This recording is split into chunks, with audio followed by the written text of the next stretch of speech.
Hello students, welcome back to math Pathshala. और आज के इस लेक्चर में हम लोग क्लास 11th का एक बहुत ही फंडामेंटल और इम्पॉर्टेंट चैप्टर शुरू करने जा रहे हैं, स्ट्रेट लाइंस। यह चैप्टर इतना इम्पॉर्टेंट क्यों है? क्योंकि अभी तक हम लोग क्लास 10 तक ज्योमेट्री और अलजेब्रा को अलग अलग ट्रीट करते थे, लेकिन 17th सेंचुरी में रेने डेस्कार्टेस नाम के एक मैथमेटिशियन ने हमें बताया कि ज्योमेट्रिक शेप्स को हम लोग अलजेब्रिक इक्वेशंस के फॉर्म में एक्सप्रेस कर सकते हैं। तो आज के इस लेक्चर में हम लोग स्ट्रेट लाइंस को अलजेब्रिक इक्वेशंस के फॉर्म में लिखना सीखेंगे। हम लोग इस चैप्टर को शुरू करने से पहले क्लास 10th में कुछ इंपॉर्टेंट फार्मूलाज पढ़े थे, उसको हम लोग एक माइंड में रिवाइज कर लेते हैं। तो हम लोग पहला जो फार्मूला पढ़े थे, इंपॉर्टेंट फार्मूला, वो था डिस्टेंस फार्मूला। तो डिस्टेंस फार्मूला क्या होता है? अगर दो पॉइंट है P और Q, दो पॉइंट है, P का कोऑर्डिनेट है x1 y1 एंड Q का कोऑर्डिनेट है x2 y2। तो P से Q का जो शॉर्टेस्ट डिस्टेंस होगा, P से Q का जो शॉर्टेस्ट डिस्टेंस होगा उसको हम लोग मेज़र कर सकते हैं।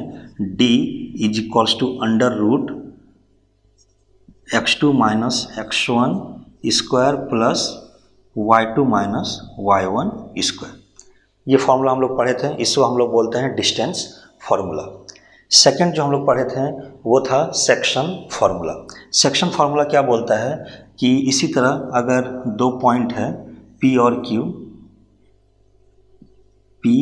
Q कोई दो पॉइंट है, इसका है x1 y1 एंड Q है x2 y2। x का कोऑर्डिनेट है x1 y1 एंड Q का कोऑर्डिनेट है x2 y2 PQ। और अगर कोई एक पॉइंट है M, जो इस line segment PQ line segment को m:n रेशियो में डिवाइड करता है, और इसका कोऑर्डिनेट अगर हम लोग को फाइंड आउट करना है तो हम लोग किस फॉर्मूला से निकालेंगे? उस फॉर्मूला का नाम है सेक्शन फार्मूला। ये सेक्शन फार्मूला क्या बोलता है कि अगर हम लोग को इसका कोऑर्डिनेट फाइंड आउट करना है x का, तो m जो है रेशियो, उसको x2 से मल्टीप्लाई करेंगे, n को x1 से मल्टीप्लाई करेंगे, means mx2 plus nx1 upon दोनों रेशियो का एडिशन m प्लस n। इससे हम लोगों को x कोऑर्डिनेट पता चल जाएगा। ये दोनों कोऑर्डिनेट का हेल्प से हम लोगों को x कोऑर्डिनेट पता चल जाएगा। उसी तरह अगर y कोऑर्डिनेट हम लोगों को चाहिए तो सेम इसी तरह करेंगे, m y2 plus n y1 upon m plus n। तो ये है सेक्शन फार्मूला। इससे हम लोग इसको फाइंड आउट कर सकते हैं एक्स वाई कोऑर्डिनेट को। इसमें हम लोग मिड पॉइंट भी फाइंड आउट, अगर ये m अगर मिड पॉइंट है तो हम लोग का ये जो रेशियो हो जाएगा, ये 1 1 हो जाएगा रेशियो। तो हर जगह पे 1 1 पुट करेंगे तो x कोऑर्डिनेट हो जाएगा x1 plus x2 upon 2 and y1 plus y coordinate हो जाएगा y1 प्लस y2 अपॉन 2। इस तरह से हम लोग फाइंड आउट करते थे सेक्शन फार्मूला का हेल्प से। इसमें हम लोग एक चीज़ और पढ़े थे सेक्शन फार्मूला में कि अगर m:n रेशियो की जगह पे रेशियो k:1 लेंगे तो हम लोगों का कैलकुलेशन ईजी हो जाता है। ठीक है, तो इतना चीज़ हम लोग पढ़ चुके हैं सेक्शन फार्मूला। थर्ड जो हम लोग को पढ़ना है इंपॉर्टेंट फार्मूला, वो है एरिया ऑफ ए ट्राइंगल। अगर कोई ट्राइंगल है, उसका कोऑर्डिनेट गिवन है, कोई ट्राइंगल है ABC, उसका कोऑर्डिनेट है, A का कोऑर्डिनेट है x1 y1, B का कोऑर्डिनेट है x2 y2 एंड C का कोऑर्डिनेट है x3 y3। ठीक है, तो इसका हम लोगों को एरिया ऑफ ट्राइंगल ABC अगर फाइंड आउट करना है तो हम लोग लिख सकते हैं half mod of x1 y2 minus y3 plus x2 y3 minus y1 plus x3 y1 minus y2 का मॉड। ठीक है, ये एक सर्किल की तरह है, 1 2 3। ठीक है, इस तरह से अगर x1 लिए तो y2 3, x2 लिए तो y3 1, x3 लिए तो y2 1। इस तरह से हम लोग इसको करेंगे। यहाँ पे मॉड क्यों दिए? क्योंकि एरिया कभी भी नेगेटिव नहीं हो सकता है, ये आंसर हमेशा पॉजिटिव आना चाहिए। ठीक है, तो ये चीज़ हम लोग पढ़ चुके हैं। इसके बाद हम लोग लाइन्स के बारे में पढ़ेंगे। तो हम लोग शुरू करते हैं हम लोग का आज का chapter straight lines. Straight line में जो सबसे पहला कंसेप्ट हम लोग को समझना है वो है स्लोप। स्लोप को हम लोग m से डिनोट करते हैं। स्लोप को हम लोग m से डिनोट करते हैं। स्लोप को अगर सिंपल टर्म में समझें तो वो होता है एक लाइन का स्टीफनेस या ढलान। किसी एक लाइन का स्टीफनेस या ढलान को हम लोग स्लोप कहते हैं। सपोज ये x y एक्सिस है और कोई एक line L positive x axis के साथ एंटी क्लॉकवाइज डायरेक्शन में एंगल थीटा बनाता है, तो इस लाइन का स्लोप हो जाएगा m = tan थीटा।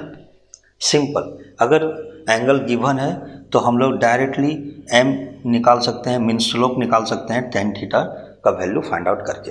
यहाँ पे थीटा का वैल्यू हमेशा 180 डिग्री से छोटा और 0 और 180 डिग्री के बीच में लाई करेगा। ठीक है, 0 और 180 डिग्री के बीच में लाई करेगा थीटा का वैल्यू। अब यहाँ पे हम लोग को दो की पॉइंट्स हम लोग को समझ लेना है।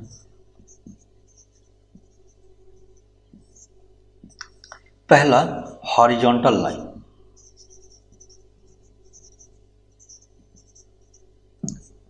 हॉरिजॉन्टल लाइन अगर कोऑर्डिनेट एक्सिस है और ये लाइन हॉरिजॉन्टल है, मीन्स ये एक्स एक्सिस के साथ ये पैरेलल है। Line parallel to X axis है, तो इस लाइन का जो स्लोप होगा वो क्या होगा? यहाँ पे जो डिग्री थीटा बनेगा वो हो जाएगा 0 डिग्री, क्योंकि एक्स एक्सिस के साथ पैरेलल है। इसको जब इसमें मिलाएंगे तो ये इसके साथ 0 डिग्री एंगल बनाएगा। जब 0 डिग्री एंगल बनाएगा तो इसका जो स्लोप है वो हो जाएगा 0, क्योंकि tan 0 डिग्री 0 होता है, tan 0 होता है। उसी तरह सेकेंड वर्टिकल लाइन।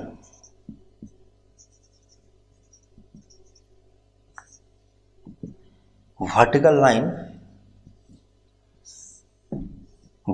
लाइन अगर ये है कोई, तो ये X axis positive x axis के साथ 90 डिग्री बनाता है, और हम लोगों को मालूम है कि tan 90 डिग्री का वैल्यू क्या होता है? अनडिफाइंड। क्योंकि tan 90 डिग्री का वैल्यू अनडिफाइंड होता है तो वर्टिकल लाइन का स्लोप भी अनडिफाइंड होगा। ठीक है, तो वर्टिकल लाइन का स्लोप हम लोग अनडिफाइंड बोलते हैं, हॉरिजॉन्टल लाइन का स्लोप 0 होता है। तो ये हम लोग को फाइंड आउट करना है। नेक्स्ट हम लोग देखते हैं, अगर हम लोगों को ये एंगल थीटा नहीं गिवन है, सपोज कोई एक लाइन है,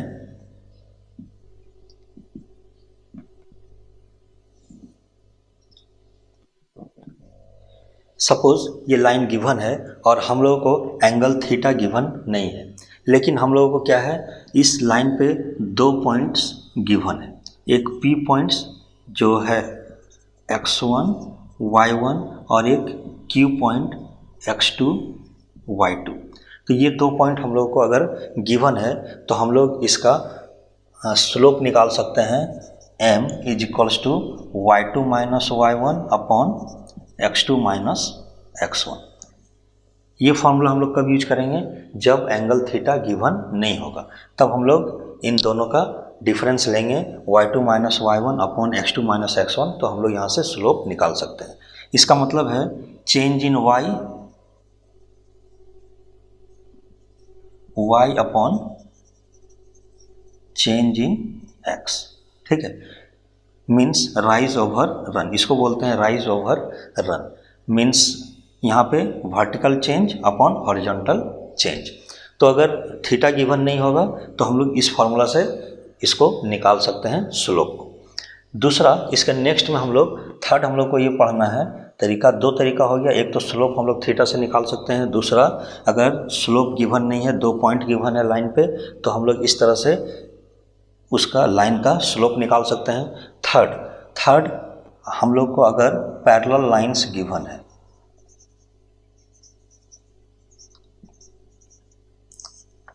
पैरेलल लाइंस गिवन है तो पैरेलल लाइंस, अगर दो लाइंस पैरेलल है, ये एक लाइन है और एक लाइन इसका पैरेलल है, ठीक है, L1 ये है और ये L2, L1 और L2 अगर पैरेलल है तो स्लोप L1 का स्लोप अगर हम लोग इसको मान लें M1, इसका स्लोप M1 और L2, ये L2 लाइन का स्लोप को अगर हम लोग M2 मान लें तो हम लोग पैरेलल लाइंस बोल सकते हैं कि M1 बराबर M2 होगा। दोनों का स्लोप बराबर होगा। क्यों बराबर होगा? क्योंकि दोनों एक्स एक्सिस के साथ सेम एंगल बनाएगा। एक्स एक्सिस के साथ एंटी क्लॉकवाइज डायरेक्शन में देखो सेम एंगल बनाएगा, इसलिए ये M1 और M2 बराबर हो जाएगा, दोनों का स्लोप बराबर हो जाएगा। दूसरा, परपेंडिकुलर लाइंस,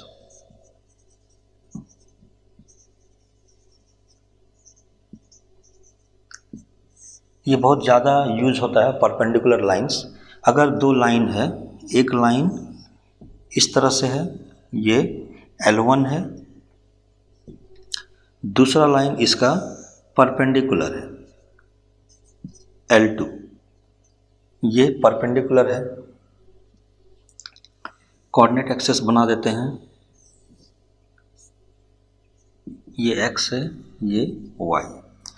इसका स्लोप मान लो ये थीटा एंगल बना रहा है, थीटा एंगल बना रहा है, तो ये कितना एंगल बनाएगा?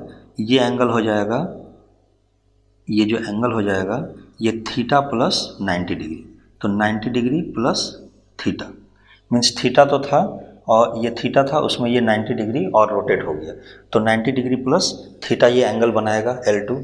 तो M1 जो हो जाएगा स्लोप वो हो जाएगा tan थीटा, ठीक है। M2 जो स्लोप हो जाएगा वो हो जाएगा tan 90 plus theta. tan 90 plus theta क्या होता है? क्योंकि tan 90 प्लस थीटा है तो हम लोग ये जानते हैं, ट्रिग्नोमेट्री में पढ़ चुके हैं, all sine tan cos, all sine tan cos। First quadrant में सारा पॉजिटिव होता है, सेकंड में ओनली साइन पॉजिटिव होता है, तो ये 90 degree plus theta, 90 degree plus theta किस में चला जाएगा? Second quadrant. सेकंड क्वाड्रेंट में tan का वैल्यू क्या होगा? नेगेटिव, तो नेगेटिव लगाएंगे और tan 90 प्लस थीटा, तो 90 प्लस थीटा tan क्या हो जाता है? कॉट थीटा, तो माइनस कॉट थीटा बन जाएगा ये। अब M1 और इसको अगर हम लोग लिखेंगे तो -1 अपॉन tan थीटा लिख सकते हैं, और इसको हम लोग लिख सकते हैं -1 अपॉन M1, ठीक है। यहाँ M2 है, इसको इधर लाएंगे तो ये हो जाएगा M1 इंटू M2, और ये किसके बराबर हो जाएगा? -1 के बराबर। तो सेकंड फॉर्मूला हम लोग को याद रखना है कि परपेंडिकुलर लाइंस होगा तो दोनों लाइंस का स्लोप का मल्टीप्लिकेशन -1 के बराबर होगा। M1 into M2 is equals to -1, ठीक है। तो अगर पैरेलल लाइंस है तो दोनों स्लोप बराबर है, M1 is equals to M2। अगर परपेंडिकुलर लाइंस है तो स्लोप, दोनों स्लोप का मल्टीप्लिकेशन -1 होता है। इसके आगे हम लोग नेक्स्ट देखते हैं। अब इसी स्लोप में हम लोग नेक्स्ट पढ़ेंगे angle between two lines,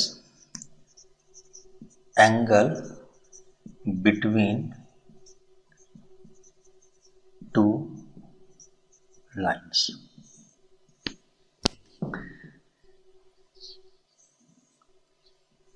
suppose ये कोऑर्डिनेट एक्सिस है x और y, दो लाइन गिवन है।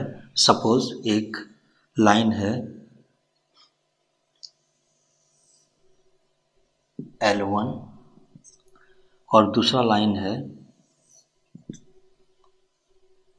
L2, ठीक है। ये दो लाइन है, इन दोनों के बीच का एंगल थीटा एंगल है, दोनों के बीच का एंगल थीटा एंगल है, इन दोनों के बीच का एंगल थीटा एंगल है। तो ये जो एंगल थीटा है ये इन दोनों लाइन के स्लोप पे डिपेंड करेगा। मीन्स अगर इन दोनों लाइन का स्लोप हम लोग को मालूम है तो हम लोग ये एंगल थीटा निकाल सकते हैं। और अगर ये लाइन L1 है तो इसका स्लोप m1 मान लेते हैं एंड L2 का स्लोप m2 मान लेते हैं। ठीक है, तो इसको निकालने का तरीका है tan थीटा, मीन्स इन दोनों के बीच का angle tan theta is equals to mod of m2 minus m1 upon 1 plus m1 m2 mod. यहाँ पे मैंने मॉड लगाया। इस मॉड का मतलब क्या है कि हम लोगों को जो एंगल चाहिए वो क्या चाहिए, एक्यूट एंगल चाहिए। यहाँ पे देखो एक एंगल यहाँ भी बन सकता है, एक एंगल यहाँ भी बन सकता है, दोनों लाइन के बीच में। तो ये जो एंगल है बड़ा वाला एंगल वो हम लोग नहीं फाइंड आउट करते हैं, हम लोग छोटा एंगल फाइंड आउट करते हैं जो एक्यूट एंगल है। तो एक्यूट एंगल निकालने के लिए हम लोग यहाँ पे इसको मॉड देते हैं। ठीक है, ये निकालेंगे। इस फॉर्मूला को देखो, ये ट्रिग्नोमेट्री में हम लोग ये फॉर्मूला पढ़ चुके हैं। tan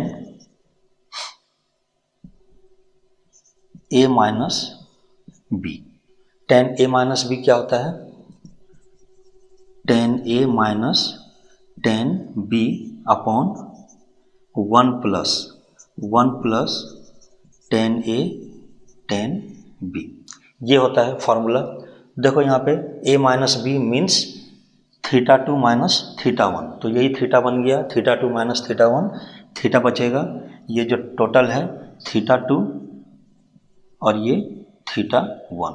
तो थीटा 2 में से थीटा 1 माइनस करेंगे तो थीटा आएगा, और tan theta is equals to tan theta 2 minus tan theta 1 upon 1 plus tan theta 1 theta 2। tan theta 2 m2 होता है, tan थीटा 1 m1 होता है। तो इसी फार्मूला से ये स्लोप का फार्मूला आया है। ठीक, तो इतना ही हम लोग को पढ़ना था स्लोप से रिलेटेड। स्लोप से रिलेटेड हम लोग को इतना चीज़ पढ़ना था। अब हम लोग इस पे बेस्ड कुछ न्यूमेरिकल्स को देख लेते हैं और एक्सरसाइज को सॉल्व कर लेते हैं। तो स्लोप से रिलेटेड सबसे पहला क्वेश्चन हम लोग देखते हैं। Find the slope of A line passing through 3, -2 and -1, 4। यहाँ पे 2 पॉइंट गिवन है, P 3, -2 एंड Q का कोऑर्डिनेट गिवन है -1, 4, इस तरह से गिवन है। अब हम लोगों को इसका स्लोप निकालना है। तो यहाँ पे हम लोग देखो, मान लो कि x1 y1 गिवन है 3, -2, x2 y2 गिवन है -1, 4।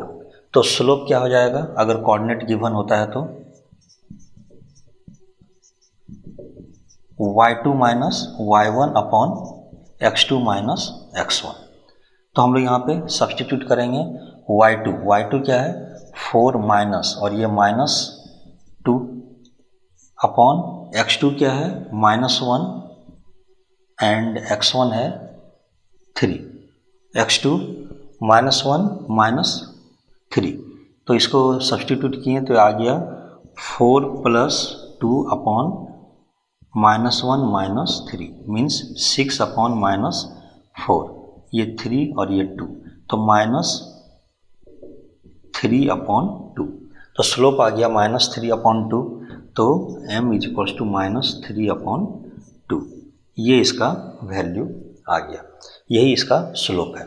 तो सिंपल है, इस फॉर्मूला में सब्स्टिट्यूट करो और इसका वैल्यू फाइंड आउट करो।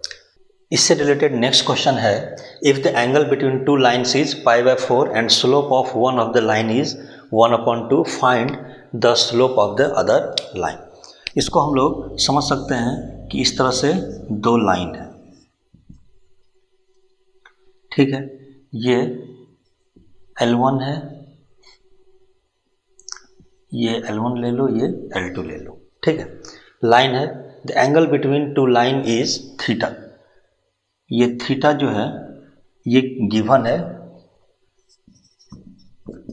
गिवन क्या है, theta is equals to π/4 given है, and slope of one of the line is 1/2। तो मान लेते हैं कि ये जो लाइन है L1 का M1 जो स्लोप है वो 1/2 गिवन है, और M2 हम लोग को फाइंड आउट करना है। तो M1 इज इक्वल्स टू 1/2, तो let the other slope be m2। ठीक है, दूसरा स्लोप को हम लोग m2 मान लेते हैं। तो हम लोग को मालूम है फॉर्मूला,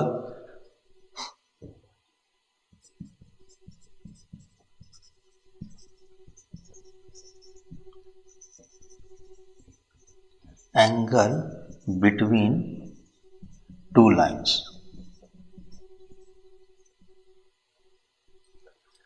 tan थीटा